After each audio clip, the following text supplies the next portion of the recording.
হাজির হয়ে গেল আল্লাহ ডাকবো না বলি তুমি তো দেবীর কাছে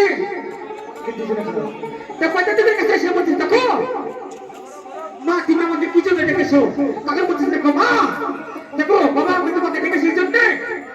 যে আমার সাথে তুমি সেই চাকরি সরকারের সাথে আগে বছর হয়েছে তার ছেলেকে দিন আজকে আমি হরবাসের করে দর্শন করতে না পারি কালকে সকালবেলা আমাকে সে কানের মধ্যে দিলে সে চাঁদপানি নগর থেকে বাইরে কিনে দিবে তাহলে তোমাদের যাইতে হবে সেই বাসের ঘরে সেই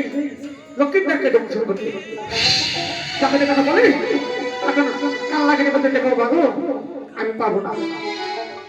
কারণ আমি বিনা বিষয়ে আমি সত্যি নারীর পতিকে আমি দর্শন করতে পারবো না আর আমি রোনাগোটা থেকে আমি অনেক বাড়ি হয়েছি আমার শরীরে আমি লড়তে পারি না আমি যেতে পারবো না সেই লোহার বাসার ঘরে যখন কথা বলে সে বাচ্চা দিবি সে আল্লাহকে নিয়ে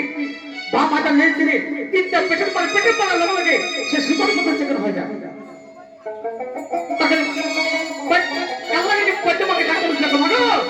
আমাকে আর পেটের করে না তাহলে আমি আর জানে বেসবো না চাকরি কথা বলে তারপর পর্যায়ে বলতে তাহলে তুমি এখন চলে গেছো হাতালি করবো চাকরি কথা বলে তখন পর্যায়ে বলতে মাগো আমাকে বলছি মাগো মা আমি যাইতে পারবো না সেই সামালি পর্বতে তুমি যেতে কথা বলো না কেন আমি কোনো কথাই আমি আগে হবো না তখন পর্যায়ে তুমি বলে দেখো আমি তোমার মা আমি তোমাকে আদেশ করছি তুমি আমার কথা না হলে তাহলে তোমাকে আমি অভিশাপ দেবো তোমাকে আমি করে ধ্বংস করে দেবো তখন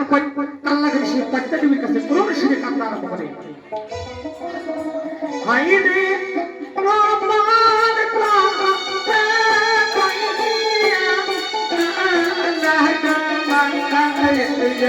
Allah